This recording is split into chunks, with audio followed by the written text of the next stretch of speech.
I can have people say a phrase and then I'll say, how's that feel now? And they'll go, great. Like, that Yeah. no longer feels true. That's no longer scary.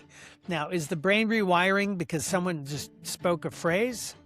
I kind of doubt it, but and the results last. It's not a, so I don't think it's a placebo. And I check when people come back the next week. Did we work on this? Oh yeah, we worked on it, and that's gone. Didn't come back. This podcast is for informational and entertainment purposes only and is not a substitute for professional mental health advice, diagnosis, or treatment. Consult a qualified professional for your needs. Views expressed are those of the hosts and guests and not necessarily those of Meet Your Mental Helper Podcast LLC or its affiliates. We are not responsible for actions taken based on this content. Hi, I'm James Weisbecker. I'm a licensed professional counselor in Arizona, Colorado, Florida, Ohio, Texas, Virginia, and Delaware. I started the Meet Your Mental Helper podcast because I found that there were a lot of podcasts with people who are either celebrities or talking about knowledge they've heard from celebrities. When I went to trainings, and I still go to trainings, and met fellow colleagues, I realized that the everyday therapists, counselors, coaches, people that really put in the work and effort to learn and to share that knowledge, that healing knowledge with clients, knew so much more. And I thought it's a shame they don't have a voice. It's a shame that people can't learn about who's actually in their community making a difference. And that's why I started the Meet Your Mental Helper podcast. Let's meet today's guest on Meet Your Mental Helper. Welcome to Meet Your Mental Healther. Today we have Mark Bottinick, who is a counselor, therapist, and coach. Mark, you've been practicing since 1995, and you've worked in public mental health, private practice, psychotherapy, coaching groups, and workshops. Before we get into energy psychology, how did you first become interested in helping people who feel stuck even after traditional talk therapy? How did I get interested in helping? Well, people want to get unstuck, right? Mm-hmm. And I really wanted to be impactful. And I felt like just supporting people, helping them cope wasn't enough. And when I discovered pretty early in my career that more was possible, I just dove in. What led you to this career, the helping professions? I was very unsatisfied with my previous careers. I used to work in video production. I wrote training videos. I wrote some of the most boring videos on the planet. Power Plant Mathematics Part 2. Perhaps you saw it. Nice. And, I Blockbuster. was in marketing and higher education. I really didn't find any of it satisfying. And I was looking for a way to feel I was making a contribution. And I got a social work program, description, and I really liked it. So I took the plunge and got an MSW. And here I am. And how many years have you been doing it? Since 95, right? Yeah, I graduated with my MSW in 95. I started out running a foster care program, did that for a year. And then I went into psychotherapy at a public mental health clinic. And I'll list all of Mark's links beneath the podcast. But Mark, tell people kind of where you are and where they can find you as well. I practice in Maryland. I serve all of Maryland via telehealth. I also see people in downtown Silver Spring in an office, and I can, help people using a coaching format anywhere. Gotcha. A lot of people listening may be thinking, I've done therapy. I hear this a lot. I'll hear people say, you're my fifth therapist. And I ask them, well, usually they're trying to resolve something heavy, like a life block or trauma. And I'll say, what did the other therapist do? Well, I told them I wanted to work on trauma, but then they would ask me how my week went. Well, I had a fight with my boyfriend. Ooh, how did that feel? And they said, and we never got anywhere. And so what I liked about yours is, you could probably explain, why do people get insight but no results from talk therapy?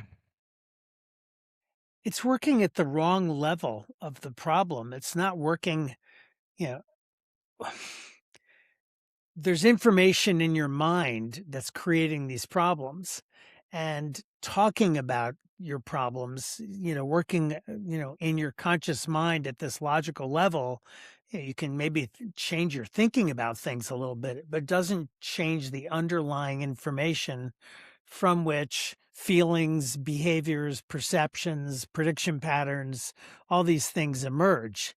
So I know you've heard a million times people say, I know that I shouldn't think this way, but I do. I know it's not my fault, but it feels like my fault.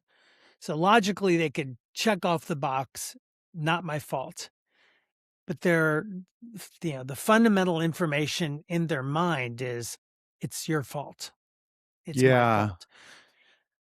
Now, I I found when I was introduced to energy psychology that it got at this really deep level, and it actually changed it quickly. So you didn't have to use logic and repetition, and a long period of time to create change. You could almost instantaneously change this fundamental information, and all of a sudden, people had new insights, new feelings, new behaviors effortlessly.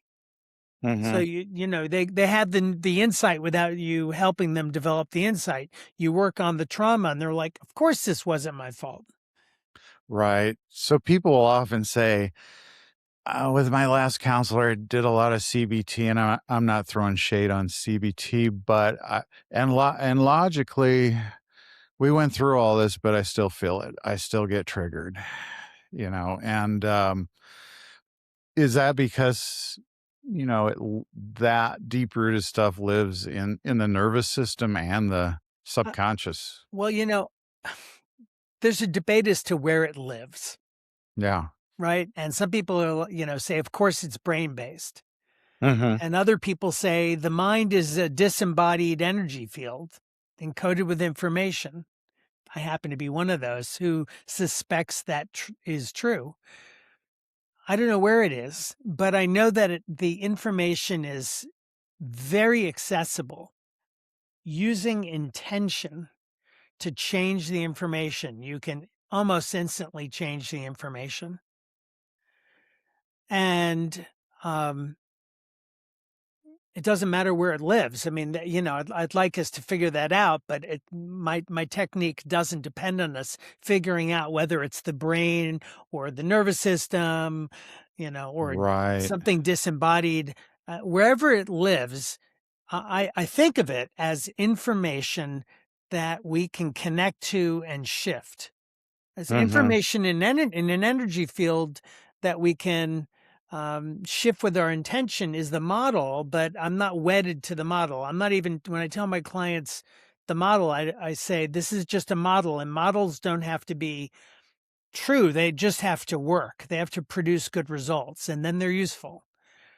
The map is not the territory, but a map will get you there. So I think of, when I'm working with people, I'm thinking, what are the information patterns in their mind creating this problem? Hmm. So all the memories that are related are part of that. And then you go through those experiences and you create a way of thinking. I'm at fault, I'm no good. You create behaviors. I need to play small so I don't get noticed and make a fool of myself. You start predicting, I'm going to screw up, they're going to be angry. You Sure. you have reactions to the predictions. Okay, that's scary. I'm going to screw up. I will definitely feel anxious and try to stay in the corner. And with energy psychology, you can connect to all of that and shift it. and make a difference in 10 minutes. That's something you don't find in regular talk therapy, is that shift so quickly. Yeah, and I mean, I suspect this is not just like brains rewiring themselves, because I think the changes can be so fast. Yeah. So I use a technique that just involves speaking. Well, originally it involved speaking 3 phrases where you're using your intention to shift energy around an issue. And then that can reduce, that's called logosynthesis. And then that Oh, okay. reduces to a phrase. And, Okay. um, I can have people say a phrase, and then I'll say, "How's that feel now?" And they'll go, "Great." Like, that Yeah. no longer feels true. That's no longer scary. Now, is the brain rewiring because someone just spoke a phrase? I kind of doubt it, but and the results last. It's not a, so I don't think it's a placebo. And I check when people come back the next week, Yeah. and 6 months from now, I'll say, did we work on this? Oh yeah, we worked on it, and that's gone. Didn't come back. Right. I know today a popular thing in our field is for people to talk about rewiring neurochannels and rewiring neurocircuitry and whatnot. But I'm with you on that. How do you do that, and how long does it take, and how do you even show that? How do you prove it? Right. Well, I mean, there are brain waves and things you can do, obviously, but yeah. And they do test energy psychology using fMRI, imaging, uh and it shows a difference. I see. Um, the real proof in the pudding is using this and seeing how dramatic this work is. I mean, there are international trauma response teams using this work with, you know, kids who were orphaned by, massacres of a village, and they're Yeah. all terribly traumatized in an orphanage, and the trauma team will go in, and in short order all the kids will stop having nightmares. Gotcha. And what are they using usually? Is it the EFT or the logo? Well, I think mostly emotional freedom technique, EFT, Okay. but there are other techniques under this umbrella of energy psychology that are used as well. And any of them, frankly, they're all the same. They all work really, really well. And so some clients prefer one over the other, but I find that they're all equally effective. Do you have it probably varies, I'm sure, but if somebody comes in with multiple traumas, which is usually the case, versus one trauma, they were in a car accident, for example, is there a go-to you have, or does it kind of depend on the individual as to how you would approach that? Well, I want my clients to be really comfortable while we do the work. I don't want my work to re-traumatize anyone. So I often start out with, the fear that, I'm going to be uncomfortable. I'm going to be re-traumatized. This is going to be terribly painful if I do this. So we start with that idea, and it relaxes them to then take the next step, and then go into whatever the thing is. Now, that may not be necessary for some problems.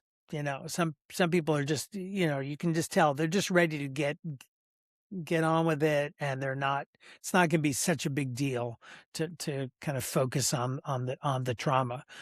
But of course, other people, went through horrific things, and asking them to kind of tune into things is going to be scary. And so I start there. Now, the Mhm. thing I like about these approaches is that you can treat things almost from a distance. You don't need to be immersed in the memory. Mhm. I tell people, if the memory is a pool, you can just dip your toe in, Right. and your system knows, oh, you're trying to treat this. I got it. You don't need to be in it for me to treat it. And in fact, I regularly work on things that are no longer accessible through memory. So they're somehow stored in our system, but you can't go, oh yeah, that time and call up an image. And so I once worked on someone's seizures in infancy. Clearly, that client didn't have a memory of seizures in infancy, but after Right. using their intention to heal the memories of seizures in infancy, like immediately made a huge shift in their in how they felt. That person was going through life kind of like, is this world safe? And that fell away after we worked on those memories. So And it's nonverbal. that took like 10 minutes, not even. Yeah. I find that I do primarily EMDR is one of my big ones, but I'll find when people have very early pre-verbal stuff, it's more somatic. Mhm. Like I remember a client once saying, I had I'm feeling the same feeling and I haven't felt it since I was 4 when this thing was going on. So then, we process that, focus on that. But it's interesting because it's more somatically held. I've noticed in my work anyway, when they didn't have a whole lot of language going on. Mhm. Well, neuroscience tells us that, as we move through life, we are creating patterns of prediction. We're we're constantly predicting what's going to happen Right. and how people are going to respond. We're predicting how the world's going to respond to us. We're creating patterns of how we respond to our predictions. We're creating patterns of what we scan for, what we're paying attention to, and what we ignore. And all of this is accessible, in my experience, using energy psychology. So I believe we can really change our fundamental experience of life, because this is really what's running our life, is this kind of programming that we're laying down, and this old programming is kind of creating what we're expecting in our mind. So we're not really experiencing life directly, we're experiencing life through the prism of this prediction of what life is going to be, and then updating the prediction or not. And we can change that using energy psychology. And I found that's been really impactful for people to kind of unpack, okay, so you went through this and now you have this whole arc. You went through these things and you created this whole way of experiencing the world. So we're gonna work on the experiences. We're gonna send love and heal the parts of you that were wounded in the experiences. We're gonna heal the predictions the pattern of prediction that you've created based on those experiences. We're going to heal the response pattern that you have based on your predictions. Then we're going to install new sets of predictions and new responses. So it's a really big arc, but it takes a little while to figure out what to do here. You've got to Sure. find this arc. And really, when someone presents a problem, I'm thinking, what are you predicting that is causing you to react this way?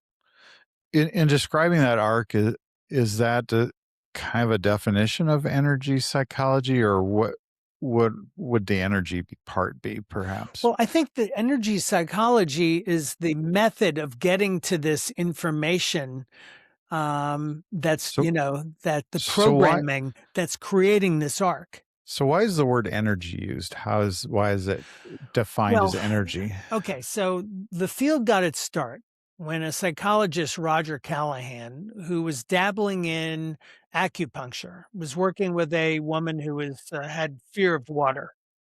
He was in California, had a pool in the backyard. Mm-hmm. And the things he was using were not working. So he decided to think out of the box and go, off the beaten track. And he thought, well, where do you feel the fear? And she said, in my stomach. So he's taking acupuncture and he knows that there is a point under the eye in the Chinese meridian system, those flows of energy that the Chinese believe bring life force to our various parts of our body. Mm-hmm. And so he said, just tap under your eye with your fingertip. Hmm. And like next thing you know, the woman jumped up, realized she doesn't have a fear of water, literally ran into his backyard and got into his pool. I'll be darned. Yeah, that's the story. Hmm. And so he then developed this technique into thought field therapy, which was the first energy psychology technique. And that emotional freedom technique is a simplified version of thought field therapy. I see. And so the thought is that, these flows of energy have something to do with, our psychological process, our thoughts, our feelings, physical, somatic feelings, emotional feelings, and that we can correct that by, working on these flows of energy. So with EFT tapping, that's emotional freedom tapping. Is that what that Emotional stands for? freedom techniques. Techniques. Okay. So with that, are you tapping different places then? Is there sort of an acupressure type of Yeah. So the gotcha. nice thing about EFT is you don't need to figure out exactly where to tap. Okay.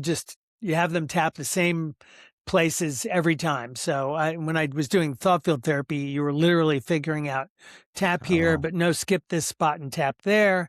It was more Mm-hmm. diagnostic, more individualized for the client and that specific problem.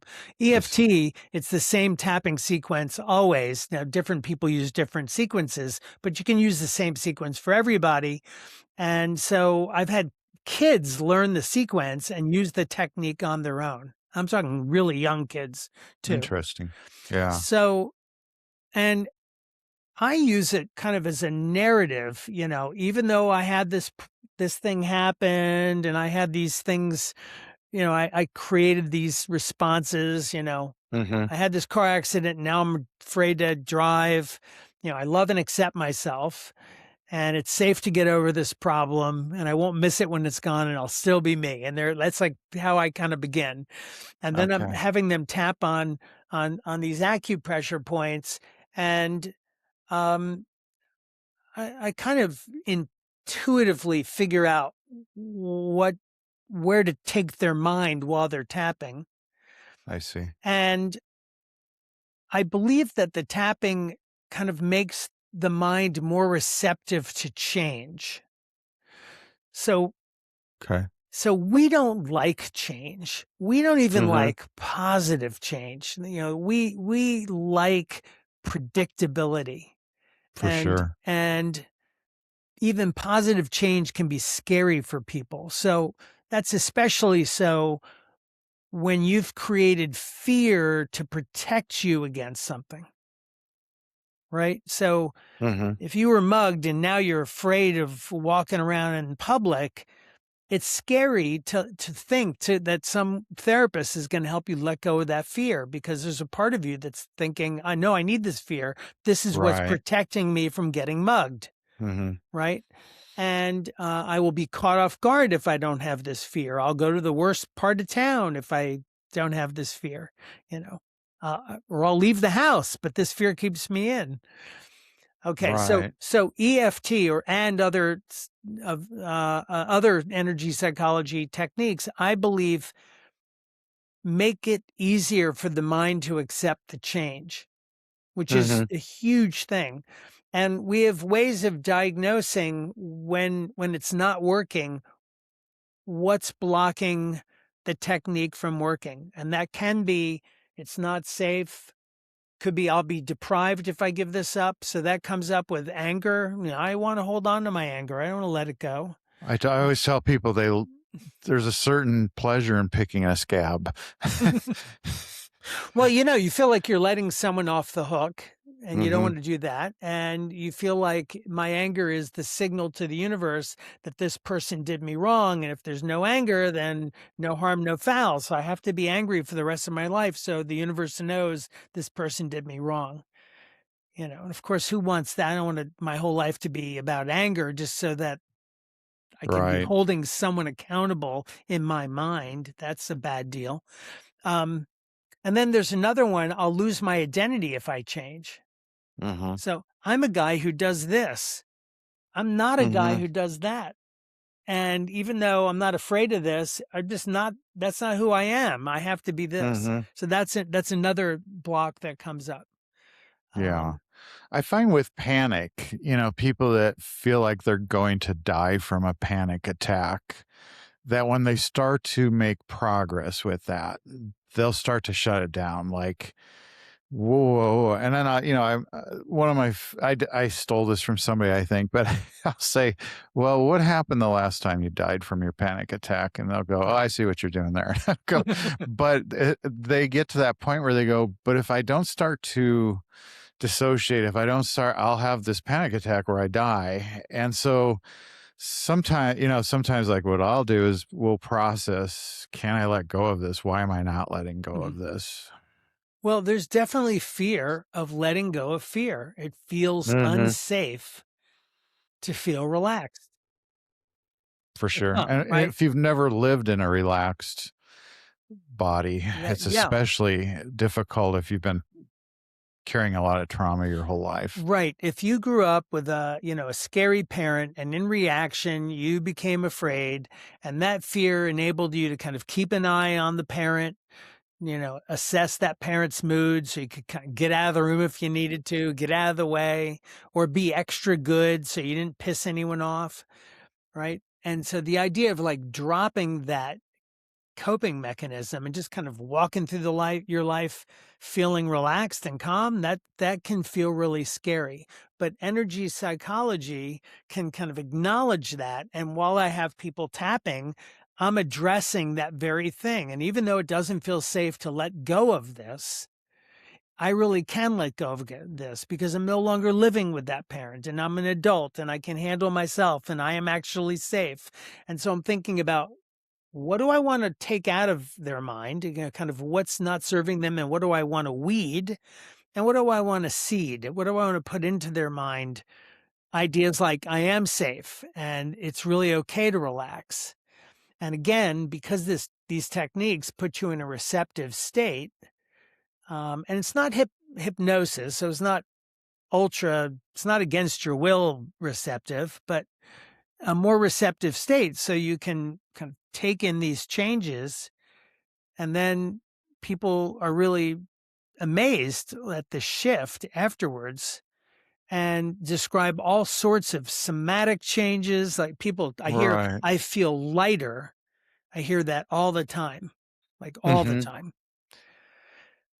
And then they Yeah. come back the next week and they're really thrilled because what we did in the last week made a difference in their week, you Mhm. know. So that person came into the room and normally I freeze up, but I was fine.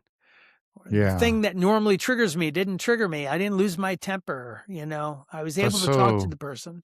that's so rewarding when you get that feedback in therapy, because it's one of the toughest things is not getting any feedback or not seeing the change. But I notice that too between EMDR sessions, clients will often come back the next week and say, I don't know why it's not bothering me as much today. And I go, well, I think I always tell them, I think your brain kept working on it. You gave your brain permission to keep sorting the files, you know. And sometimes people will even say it's weird. it's weird. I'm thinking about this, but there's nothing there. And I'll go, but it's a good weird, right? And they go, yeah, no, it's a good weird. So Yeah. that is a rewarding thing for sure. This past week, I had someone say about a problem that had been quite persistent. I asked them about it. We worked on it the previous week. And they go, oh, I guess that worked because I haven't thought about it since we worked on it. Yeah, that's good. What about just throwing this out there? How does it work with OCD? People that are experiencing an OCD, some OCD issues, that's a toughie. That's a tricky problem. And I'm working with someone with OCD now. And that's not, I don't necessarily hit a home run with OCD each time. Nobody It's, does, I don't yeah. think. Yeah. And I'm trying to figure out what is at the heart of this. Is it a biological thing? Is it a brain thing? Like why can't I get through this? Um, Mm-hmm. uh, but I do see that often people have compulsive behaviors that are not really OCD. They're really kind of like trauma based, Right. um, and that really yields very well with this work. So one of the I don't think I've mentioned this is one of the things you can go after is just kind of like behavioral programming. When X happens, I need to Y. So as an example, I have a client who was at the receiving end of a lot of abuse growing up. And consequently, that person learned if someone seems to have friction with you, you might be, attacked, like physically attacked. And so the programming is if someone's got friction, fight back right away, like go big. Mm-hmm. And it's really not serving this person. They were getting triggered by the most minor little things, but they were experiencing those minor things as an attack. And in their mind, attack could mean a physical attack. So this minor thing was triggering A huge thing. an explosion. Yeah. Yeah. And so that's like behavioral programming. And again, I think of it as computer code that's telling the person, if this, do that. So we did that arc where we worked on the formative programming, the formative experiences that created that prediction, send healing love to the parts that were injured, try to let go of all the unhelpful beliefs that were created. Then Sure. worked on the prediction pattern. Because of this, I predict this. I don't need to predict this. It's no longer true. I don't need to give this weight. This is not a valid prediction with my current life. I can update it. I don't have to respond this way. I should be predicting this other thing. So it's kind of this arc. And I mean, some people have been telling me, like that was the best week of my life after you did that thing. Yeah. With EFT, I threw out OCD because it's on my mind. I'm working with some clients that have OCD, and sometimes it works great and sometimes not at all. It's a tricky one. It definitely is. But EFT, it sounds like it's great for trauma, anxiety. Like, what are some of the things? Burnout is a big thing today. In 2026, I get a lot of clients that are just burned out from work, from life, all the obligations, things going on. What are some of the things that works really well with any of the stuff I just mentioned? I use it on everything, Everything. like literally everything. It's like that sauce you just, I do that with certain modalities. It's just a sauce I'm going to sprinkle Yeah, on. I mean, Yeah. like you and I were starting, before we started recording, Right. Yeah, we took our time kind of getting the sound right, the camera right. And I realized I had this feeling in my chest of like, hurry up, I want to get this going. It was like an anticipation, Mm-hmm. and as if I was going to like miss the fun if we didn't get started, Oh, I'm You know what I glad you mean? It felt was that like a way. pressure, but it was like pressure to get going. Mm-hmm. And yeah, I was kind of uncomfortable. So once I noticed it, I used logosynthesis, which can, after a while, you can reduce logosynthesis to a phrase. You got to know the whole process before this works. But so the phrase Would is, it be too detailed to like what your brain did in those seconds before we started yeah. with So logosynthesis? so the logosynthesis is 3 sentences. I now retrieve all of my energy from the insert problem. So from the feeling of pressure in my chest. Okay. And I bring this energy to the right place within myself. Okay. Now, some problems involve energy from other people, Mm-hmm. right? I now remove all the energy that doesn't belong to me connected to insert problem, and I send it to where it belongs. I now retrieve all of my energy connected to all of my reactions to insert problem. And I Okay. bring this energy back to the right place within myself. Now, that sounds too simple, but I'm telling you, I have used that technique with the worst trauma you can think of, and it works great. It works really fast, no Interesting. negative reactions, lasting results. And you need to work through Mm-hmm. the thing, but Right. you work through the event, and then you work through all the baggage that comes from the event, the beliefs, the behaviors, etc. But so it's not 3 sentences and the whole thing is done, but whatever you're focused on with the 3 sentences really tends to just work. Mm-hmm. Anyway, once you do that a bunch of times, you can just say, I now clear X. You make a deal with your mind. Okay, from now Wow. on, when I say I now clear insert problem, you're going to run that whole process. Mm-hmm. So when we were starting and I had this feeling in my chest and I noticed it, while you were talking, I just thought to myself, I now clear this feeling of pressure in my chest. Hmm. And like 2 seconds later, I could just feel it dissolve and it was gone. Yeah. And I was like, oh, wow, my mind is now settled and I'm all the way here. There's Mm-hmm. no part of my mind thinking, get started, get started, get started. And Yeah. so it's really great. I feel like I brought my whole mind online because I made that tiny intervention. Interesting. Yeah. That sounds powerful. And one of the problems I have doing these podcasts is I always get excited about the things guests bring here. So I'll probably be getting a book or reading some of this stuff soon. But um, I had talked to you earlier about maybe doing a demonstration because people like to see demonstrations. But maybe before that, I know you do heart math. I do heart math too. And I always tell people about heart math. It's kind of woo woo with a lot of science backing it up.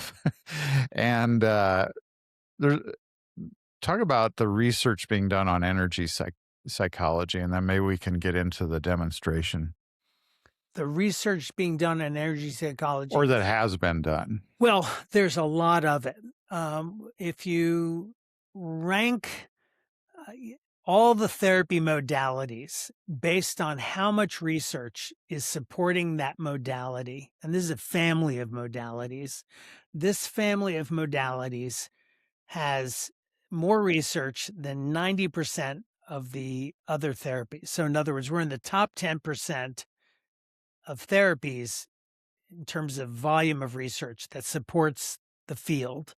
Mm-hmm. And it's really wide ranging research.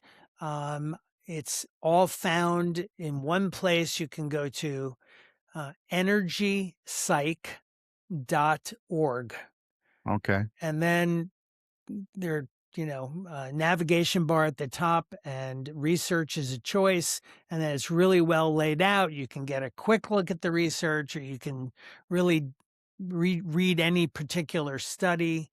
And For aspiring therapists that might want to add this into their practice, what's the training like? So in fact, what is there multiple people offering it? Is there, one of the things that kind of torques me about EMDR is somebody takes, and I think that's the article you commented on, I put on LinkedIn once, was that somebody takes a 2-hour course and then lists it on their website and then talks everybody out of it. And how do you know if you're getting somebody in energy psychology that's legit? Well, that's a good question. I mean, you can learn energy psychology from your friend. It's, I mean, anyone could say, "Hey, here are the points to tap," and you kind of do this, and you might know enough to, get over your fear of spiders, from that kind of learning. As I mentioned, I taught this to a 6-year-old kid once, and I wanted him to repeat the treatment every day until I saw him again. And so by the time I saw him again the following week, he had really memorized the process of tapping. And he said, "Yeah, I had another problem, but don't worry, I got it." He just, I got it. And his sister, who I wasn't treating, he was like 6, he was 8, she was 8. She said, "Oh yeah, I hadn't even treated her." She's like, "I treated my dislike of broccoli because my mom makes me eat broccoli. Oh, wow. So I might as well not hate it." Yeah. And so she didn't even have a treatment. And he wasn't the youngest kid I worked on. I worked on my niece who had been hit by a wave in the ocean and was then afraid to even, never mind go in the water. She wouldn't even get on wet sand. Okay. And we're spending a week at the beach. So that's kind of a bummer. And so I just had her sit in mom's lap looking at the ocean. "Do you want to go in the ocean?" She's shaking her head. I do a little tapping. "Do you want to go in the ocean?" "No." It's a little bit of tapping. And like in a minute and a half, 2 minutes, she was like, "Yes, I want to go back in the ocean." That is so cool. Yeah. Let's do But you asked a question. And so just to circle back Go to ahead. that question, how do you know? So I would look for, first of all, you want to go to a therapist. You don't want to, if you're trying to get over trauma, you want to go to a therapist. Don't go to a coach. Don't go to some I don't know, unlicensed healer who you just don't know. Now they may be fine if you're just trying to get over, fear of spiders, but I would not entrust them with trauma. And I would ask them about their approach and make sure, well, what do you focus on in order to, accomplish this? So that's the magic. Okay. The technique is the easy part. Mhm. You can easily learn the technique in an hour or two. Like, where do you tap? I mean, there's a little more to it in terms of like what happens if it doesn't work and things like that. But it's, the technique is not the hard part. The hard part is, well, what do I do with this now that I have this tool? What do I focus on? And so I would want that therapist to kind of elaborate how they're going to apply it. And it should sound sophisticated, not, well, we just tap on the trauma and that's that. Right. Because you really need a little bit more than that.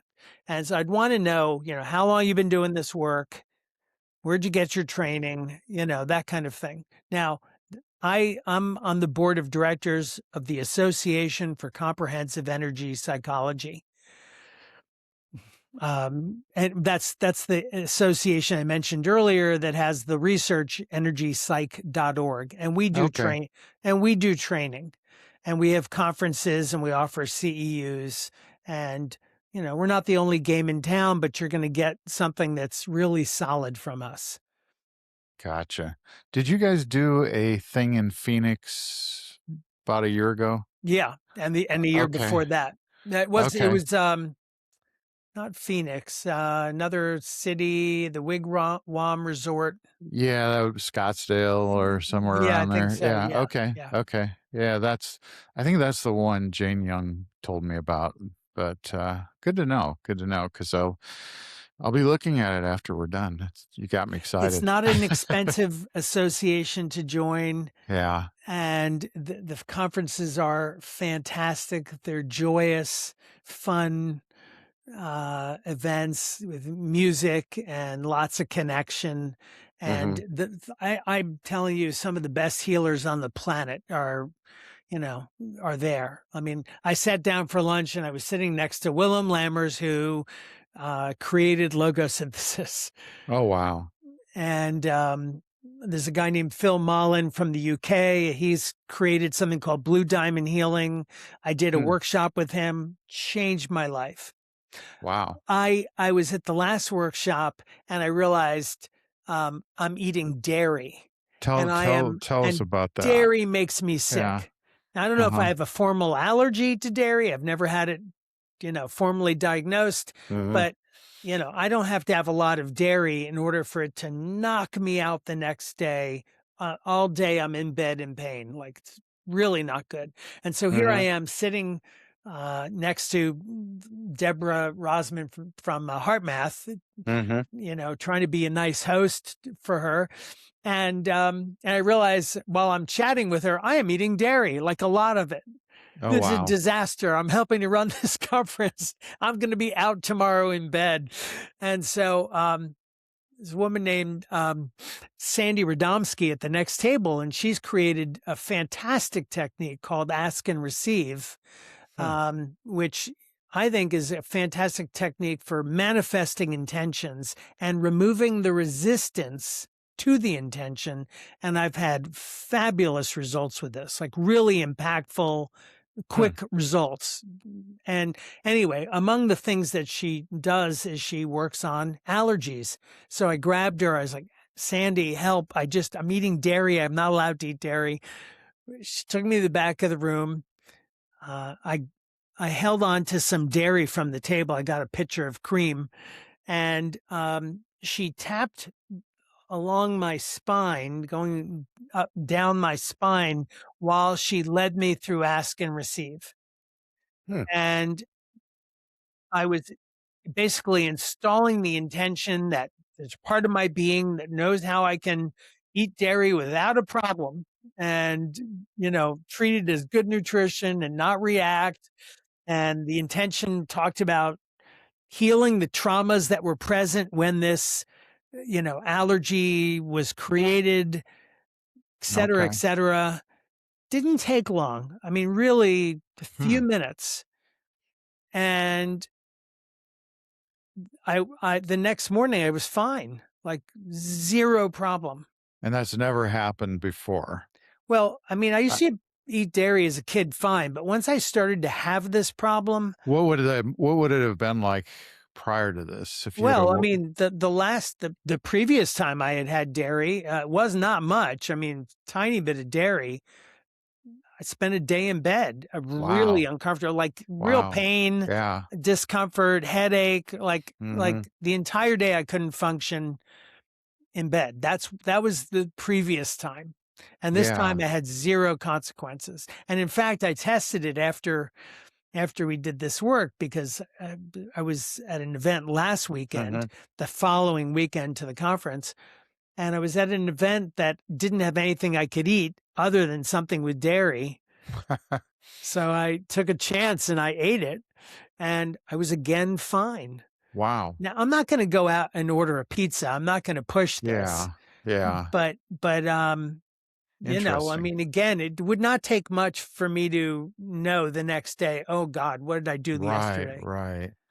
It's interesting how she tapped along your spine and how that worked. So I Um, think that these techniques, I mean, like I'm just used to these things working and yeah. being able to work on Mhm. all sorts of things. So Let me ask you, autoimmune illness, even. I asked Mark if we could do a demo, but before we do that, one more thing I want to ask you. What about with people who have compulsions or addictions? Well, For, let's start with addictions. This is fantastic for addictions. So again, okay. you're thinking, what's in the mind that's promoting the addiction? What's in the mind that's resisting sobriety, Mm-hmm. right? And so I had a gentleman who had an addiction to alcohol and was like faced with losing his kids, and we worked on this over several sessions, but not a ton of sessions. And like he wrote me like 6 months later, he got his kids back. Everything was great. He's been clean. It was pretty easy. Mm-hmm. So, like, for example, what supports addiction? Well, all the memories that you have that are positive about using that substance are kind of support the addiction. So if you had a great time in high school drinking, Mm-hmm. then when you think about drinking, those memories resonate and lean As you a into, yeah, positive. yeah. And even though you got arrested 7 times from drinking, those memories are still resonating, saying, yeah, this is fun. Mm-hmm. So that would be on the list of, things that are promoting the use. The idea, if I use this, it'll fix my problem. This problem I have with my boss is going to go away if I use. Not, at least it'll go away for tonight. Yeah. Um, I'll be able to connect with people if I drink Mm-hmm. or whatever, if I, whatever the thing is. Um, and then in the category of what causes you to resist sobriety, one is the biggest one, I think, is like, I will be deprived if I give this up. Yeah, I find that with, people that have porn addictions will go, I'm just going to miss it so much, even though I hate it when I'm done with it. Yeah. Yeah. So it's Mm-hmm. amazing treating that idea, I'm going to be deprived if I give this up, is such a relief to people to when that just disappears and they're like, oh yeah, that's like, this is not that big a deal. And all the other, you do an interview to figure out what's in their mind. Commonly, like, if I'm not drinking, I'm not going to be able to I'm not going to have fun at the party. I'm not going to be able to relate to people. I'm going to be awkward. I'm, Boring. yeah, I'm Yeah. going to be boring. Mm-hmm. I'm not going to have anything that's going to help me cope. That Mm-hmm. that that kind of thing. So you're trying to figure out, like, what's causing you to do it, what's causing you to not stop. Good to And know. anything that's in the mind, I feel like this is a pathway to connect to it and, Great. it's either take it out or alternatively, put something in. So with that ask and receive technique, you can create an intention that this person naturally and easily, loves being clean and sober and has a really fantastic time being, fully experiencing the world Mm-hmm. without mood altering substances and feels really proud about it, and you just kind of work all these ideas into this tight little intention. And then you install that and remove the resistance to it. There's very often resistance to the intention, but you can use the technique to dissolve that. And then Gotcha. it's just true. And people then say the intention and we work on it until it feels completely true. And then Okay. when it feels completely true, they come back the next week and it is true. Gotcha. Well, we were talking about doing a little demonstration. Is there anything safety wise for people watching they should know or not try? Or is, Well, the old do not try this at home? yeah. I mean, these are powerful techniques, and Hmm. I almost never see a bad reaction, but I have seen bad reactions where someone like lets go of fear and then is freaked out because they let go of fear. Yeah. And, and then that's really uncomfortable. And so it's rare, but I have seen it. So I would not want someone to kind of watch this and then try to treat their own trauma. That's just a really bad idea. Yeah. Agreed. But other than that, I mean, it's not hypnosis. It's not going to cause you to run off the road, you know. Gotcha. Um, So let's go ahead and kind of delve into that. I was talking to Mark before the podcast started about some things on my mind, one specific topic. Yes, therapists have issues. no Well, way. no way. So, which one do you want to Well, you do? mentioned, what was it that you I had? can go Oh, I can go through it. So, I was mentioning to Mark, my youngest just graduated from college, and my wife and I are close to becoming empty nesters and looking at making some major life changes. And she can be really enthusiastic and excited about it. And I kind of look at it and go, I'm just going to get kicked in the nuts when this happens. Because over the last year, a lot of things have happened. So I'm kind of looking at it like a gray, dark cloud, kind of, will this really happen? Will it really work? Kind of a Debbie Downer. okay. So we don't want to get too personal on a podcast. Of course not. So what we'll do is we'll kind of touch those things from a distance. Okay. But we do know that you're predicting that this isn't going to be that much fun. What's coming next? Well, maybe it's because I've had a lot of challenges, Yeah. which, happens in life, but maybe that's why. Yeah. No, for sure. That's why. Right. I Hmm. mean, so you had some challenges in the past. Now you're predicting this new stage of life isn't going to be that much fun because your mind is predicting that what you experienced in the past is what you're going to experience in the future. And I don't know if it's that much fun or it just won't happen. Okay. Won't happen. It'll just be more slamming your head into the wall. Okay. So you have this idea of what you want and it's not going to happen. It's not going to manifest. Sure. Okay. Yeah. And then what's your reaction to that prediction? It's it's kind of, it's depression, but it's more of a depression, like feeling drained, like a depression, like my battery's empty, that Mhm. type of, not so much sad depression, but kind of being depressed. Like, And it's a protective because if you have this cool idea, but then you also have this idea that it's not going to happen, like you want to make sure you don't try to make the thing happen that's not going to happen because that's going to be frustrating and disappointing. Right? sure. It would be better to not try to make something happen if you know it's not going to happen. Sometimes I just don't want to think about it.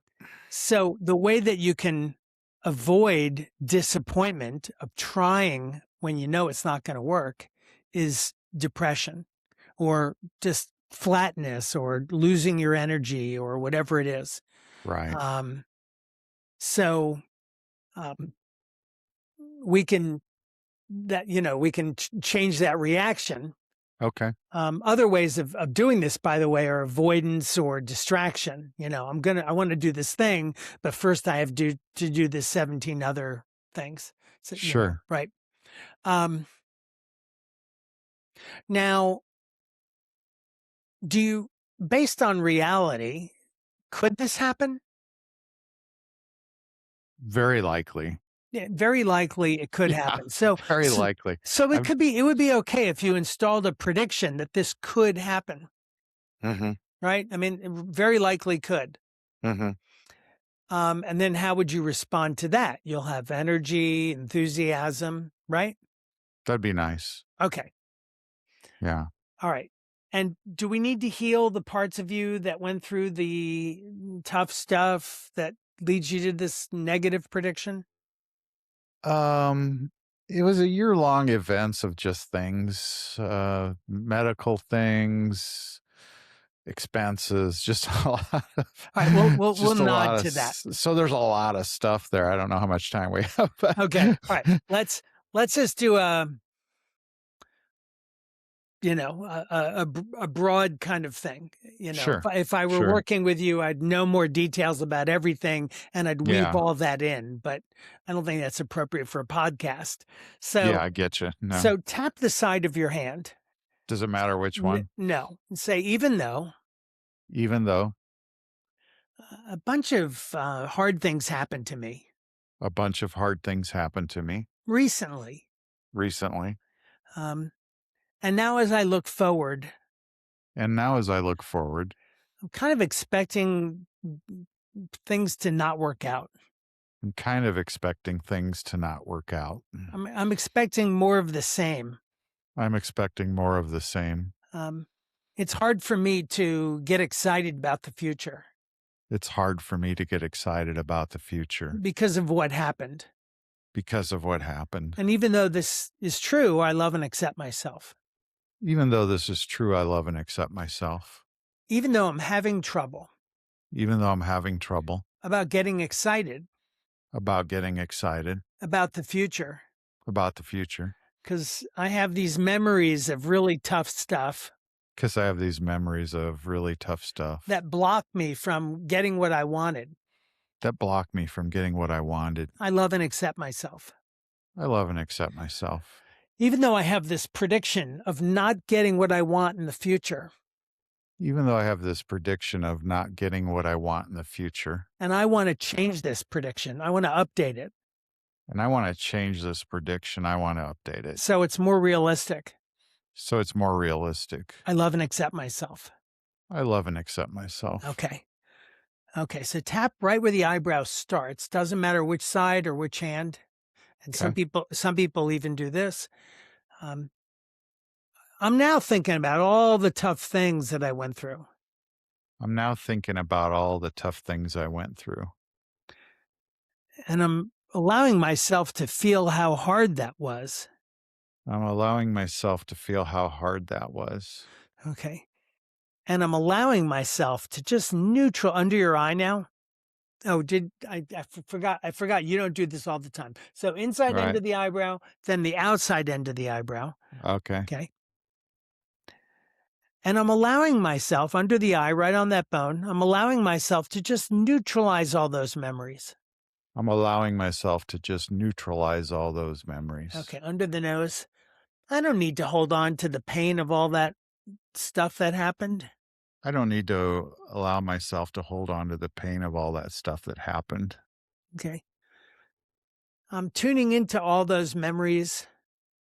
I'm tuning into all those memories. I'm allowing them to heal. I'm allowing them to heal. Under your collarbone. It's okay if I release all the pain It's okay if I release all the pain connected to those memories. connected to those memories. It's safe to do that. It's safe to do that. I won't miss it when it's gone. I won't miss it when it's gone. I'll still be me. I'll still be me. Okay, now under the arm, not the armpit, but like an arm, a hand width lower. Okay. Okay. It's okay if I stop using these experiences It's okay if I stop using these experiences as my model for what's going to happen in the future. as my model for what's going to happen in the future. Side of the thumb. Okay. Oops. Okay. There's no reason to believe There's no reason to believe that I'm going to keep experiencing the same thing. that I'm going to keep experiencing the same thing. Next finger, and you see which side I'm tapping on. Let's Yeah, see. so it's the thumb side of the index finger, right?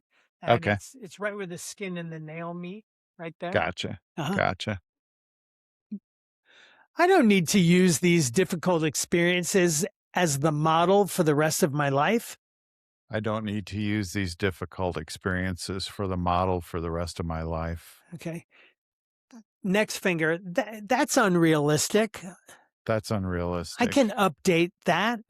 I can update that. It was hard, but it's not going to keep happening. It was hard, but it's not going to keep happening. Okay. Now jump over the ring, go to the pinky. Okay. I don't need to keep using those experiences I don't need to keep using those experiences as the basis for what I predict for the basis of what I predict for my future. for my future. I created, side of the hand, I created a prediction pattern I created a prediction pattern from these experiences. from these experiences. Top of the hand between these bones that run to the pinky and the Okay. ring finger. I created a pattern of prediction I created a pattern of prediction based on these experiences. based on these experiences. Inside end of the eyebrow. I've been assuming that good things are not going to happen for me. I've been assuming that good things are not going to happen for me Outside end of the eyebrow. Based on these experiences. based on these experiences. It's okay if I neutralize this prediction pattern. It's okay if I neutralize this prediction pattern. Under your nose. I can see that this is not logical. I can see this is not logical. Under your lips. There's no reason to base my life on this prediction. There's no reason to base my life on these predictions. Okay, under your collarbone. I don't need to give this prediction any weight, I don't need to give this prediction any weight, any importance. any importance. I can really ignore it. I can really ignore it. I can stop having it altogether. I can stop having it altogether. Under your arm. What would be a more logical prediction for my future? What would be Be a a more more logical. The things that happened were all one-offs. Okay. I should predict, Yeah. side of the thumb, I should predict that these things were one-off. I should predict these things were one-offs. I should predict good next finger. I should predict good things are going to happen to me in the future. I should predict good things are going to happen to me in the future. Next finger. I have my own podcast. I have my own podcast. Clearly, I can manifest good things. Clearly, I can manifest good things. I even got Mark Bottinick, pinky. I even got Mark Bottinick to appear on the podcast. That's how amazing I am. I even got the famous Mark Bottinick to appear on the podcast. That's how amazing I am. Okay. So, side of the hand. So I should predict that I can manifest good things. So I should predict that I can manifest good things. Top of the hand. That's realistic. That's realistic. That's what I'm going to predict now. That's what I'm going to predict now. Let me feel into that. How does that feel to predict that as I move into the next phase of life, I can create good things?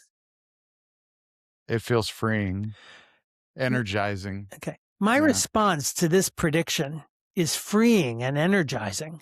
My response to this prediction is freeing and energizing. I can feel that now.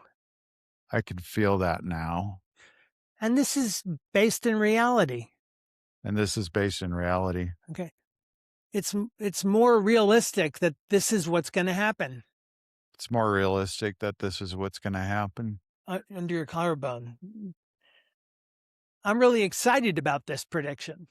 I'm really excited about this prediction. Under your arm. I'm going to start putting attention to this prediction. I'm going to start putting attention to this prediction. Side of the thumb. I'm going to start paying attention to the world. I'm going to start paying attention to the world. In terms of this prediction. In terms of this prediction. Okay. This is what I'm going to think about.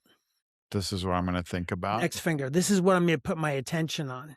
This is what I'm going to put my attention on. Okay. And I love and accept myself.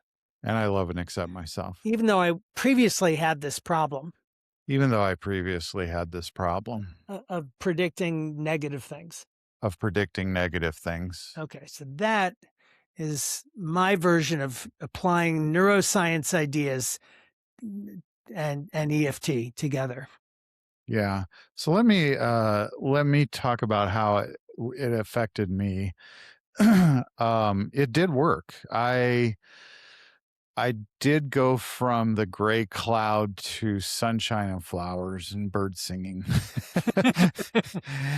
So a couple thoughts happen. It kind of reminds me when I do bilateral tappings to some extent, but one of the things was it unlocked thoughts that, like, I've succeeded at most everything I've done because I put effort in.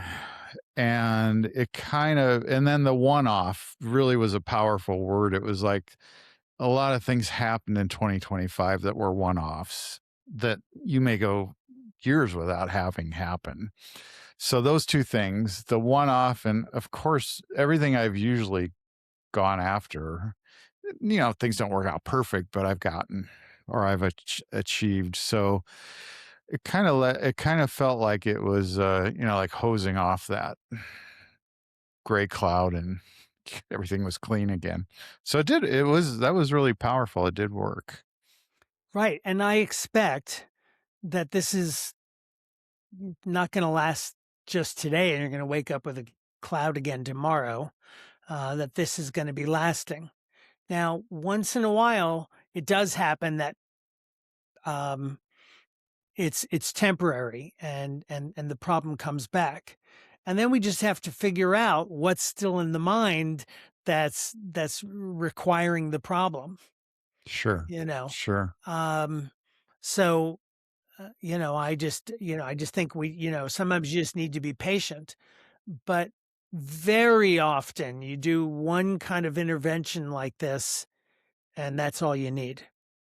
Yeah, that's great. Well, I'll test it tomorrow because my wife and I are going to Starbucks to review some things. So, well, I'll have a real life opportunity to go over that. But The other thing I just wanted to mention is that sometimes sure. when you uncover things, it Mm-hmm. makes other things more apparent. Mm-hmm. So, like, if you had a fear that you don't have enough money to do what you want to do, that might be more apparent now.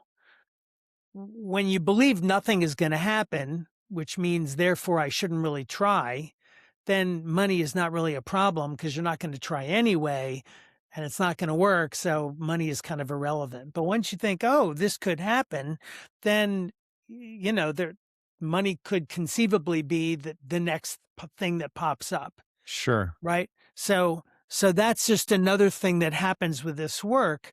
But again, it's okay because you just like notice, oh, yeah, now I'm worrying about money. All right. Even though, and you just get back to Yeah. tapping, but now you're tapping about money. Gotcha. Gotcha.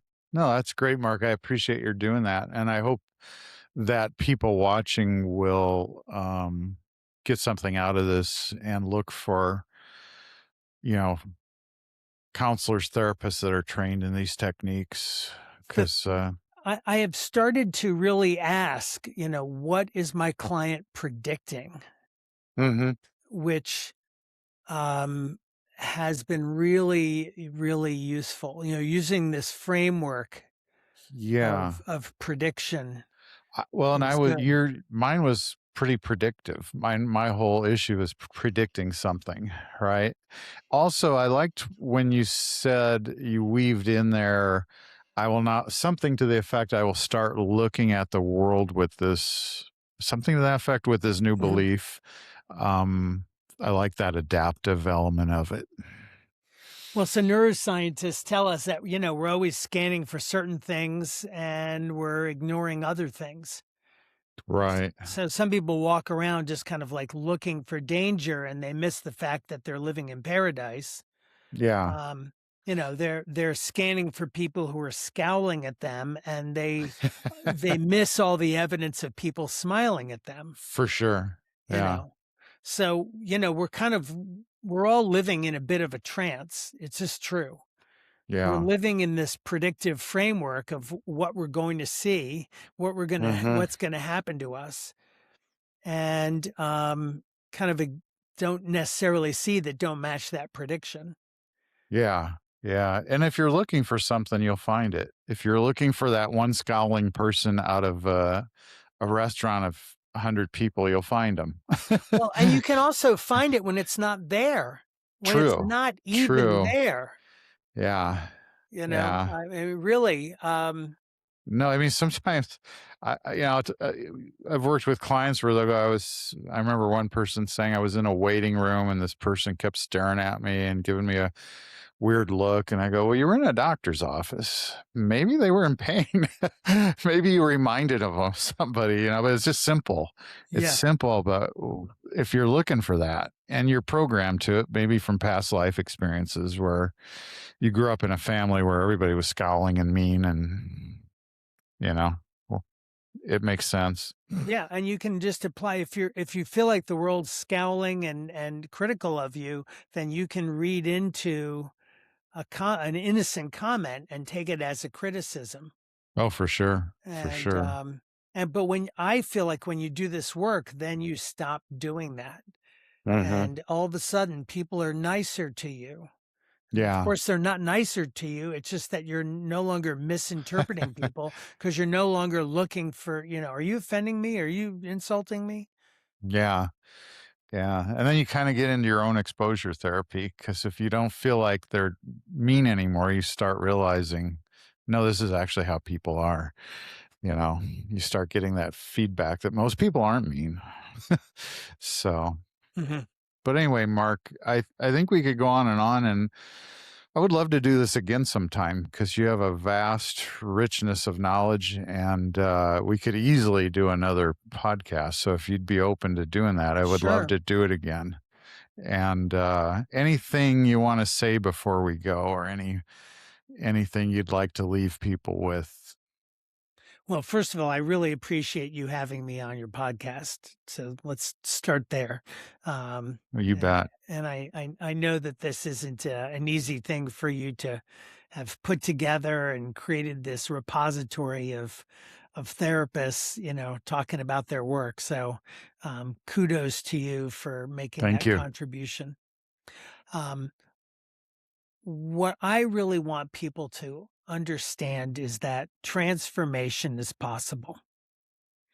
So, um, if you feel like you're just stuck with something, bad things happen, and this is just the way it's going to be, I have seen really miraculous changes in people. People who've gotten over um, unbelievable hardship and have, you know, turned around and had a good life anyway.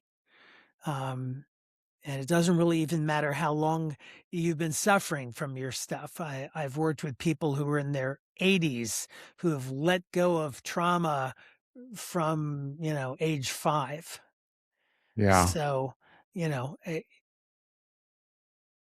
this is aftermarket programming that you're trying to change. It's not even you. You are not the mind. You're just the awareness having this experience through the lens of this mind, and it's not you, and it's changeable.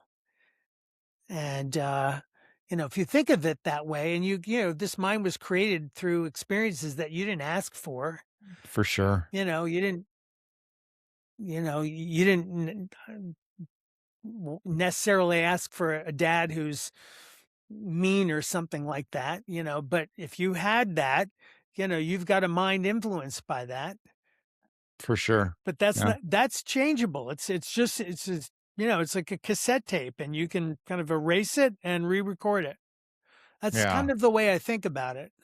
I love that. That's a great way to put it. That's a great way to put it. I agree with you 100%. And it's also useful not only in letting go of pain, but for professionals who want to play a bigger game, or they're already playing a big game, but they want to have peace while they're playing their big game. Yeah. So, Yeah. however you're showing up to life, you are showing up that way because of this programming, For sure. and it's changeable. Well, Mark, thanks again. And I mentioned earlier, I'll link all of Mark's contact information. And let's do this again sometime. Great. I look forward to hearing from you. Take care, James. Thank you, Mark. Bye bye now. I hope you enjoyed that episode of Meet Your Mental Helper. I learned a lot. I hope you did too. If you'd like to learn more about our guest, you can find them on our guest directory at meetyourmentalhelper.com. You can find their social media links to follow them and also ways to directly contact them. If you would like to be on the podcast, join our Meet Your Mental Helper network. And we have several memberships that support the work we do that allow unknown experts to be seen. Look forward to hearing from you soon and see you at our next podcast.